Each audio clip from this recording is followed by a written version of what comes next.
Sans la grâce, rien ne sortirait du ciel. C'est la grâce qui fait sortir du ciel des choses en faveur des hommes.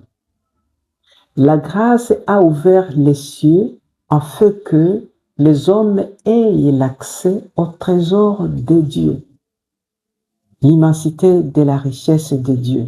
C'est la grâce qui a ouvert ce chemin, cette voie, en fait que l'homme trouve accès au trésor de Dieu. Qu'est-ce que ça veut dire? Ça veut dire qu'il n'y a pas de super-homme. Il n'y a pas de prophète trop puissant. Il n'y a pas de pasteur trop puissant. Il n'y a que Jésus qui est trop puissant et infiniment puissant. Et tout le reste ont bénéficié de la grâce. Donc la grâce nous met sur un même pied d'égalité. Il n'y a pas ce qui surpasse les autres. Pourquoi? Parce que nous tous, nous sommes sous le régime de la faveur, le régime de la grâce. Il n'y a pas quelqu'un qui peut par ses propres forces, sa propre énergie, sa propre puissance, ouvrir les portes du ciel. Personne. C'est la grâce seule qui nous ouvre l'accès du ciel, c'est-à-dire du trésor de Dieu. Voilà ce que la grâce fait. D'ailleurs, Jean parle de Jésus. Quand il témoigne sur ce qu'il est, Jean dit ceci, que nous tous, nous avons reçu de sa grâce.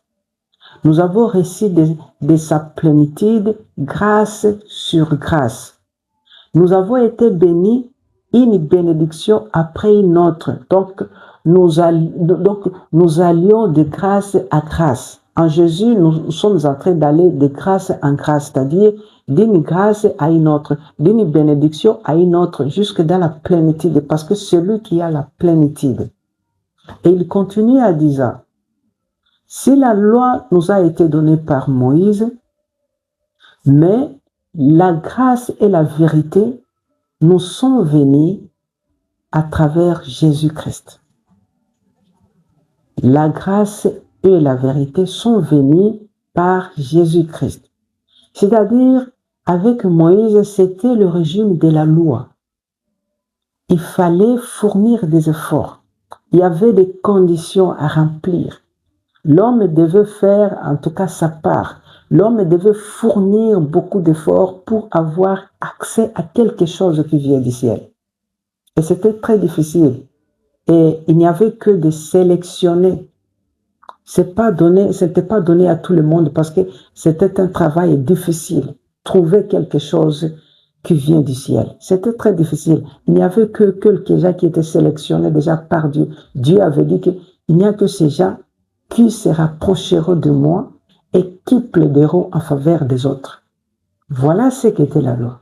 Mais avec Jésus, tout ça est tombé. Et nous sommes entrés dans le régime de la grâce. Nous avons été graciés. C'est-à-dire, Jésus a tout chamboulé et a construit un régime nouveau, un nouveau royaume. Il a installé un nouveau royaume qui est régi par la grâce, c'est-à-dire, personne ne fera plus rien. Personne ne fournira plus aucun effort. Personne ne se présentera plus devant Dieu avec ses efforts pour demander quelque chose ou pour chercher quelque chose. Désormais, c'est Jésus qui fait tout. Et nous obtenons tout par la grâce. Aucun homme ne peut se dire qu'il est plus puissant que l'autre. Il n'y a pas ceux qui sont moins que les autres et ceux qui sont plus que les autres. Parce que nous tous, nous sommes régis par la grâce. Et c'est la grâce qui nous met au même pied d'égalité devant Dieu. Et c'est Jésus seul qui est supérieur, qui est puissant. C'est Jésus seul qui est placé au premier degré. Et nous tous, pasteurs, prophètes et les autres, Nous sommes sur le même pied d'égalité parce que personne ne peut jamais, par ses propres efforts, obtenir quelque chose du ciel, ni ouvrir la porte du ciel.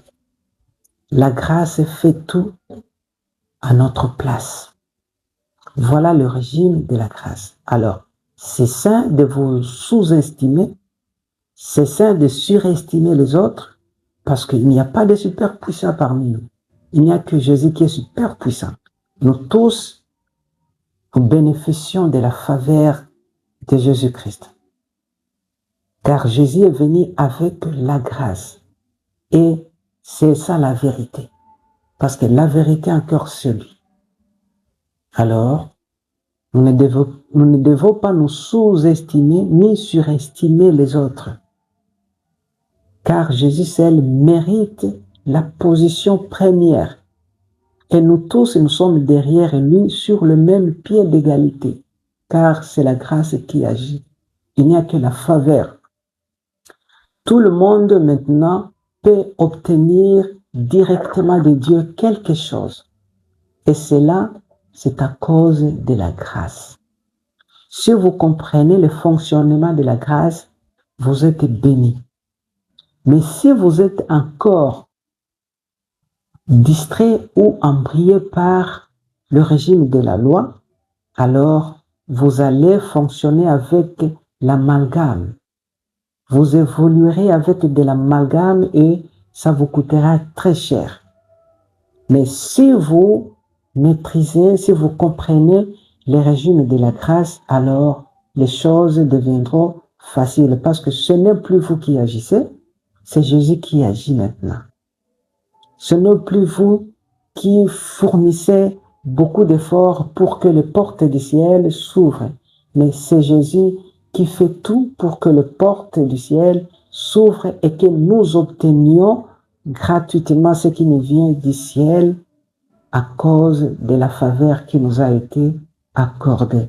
Et c'est ça la grâce.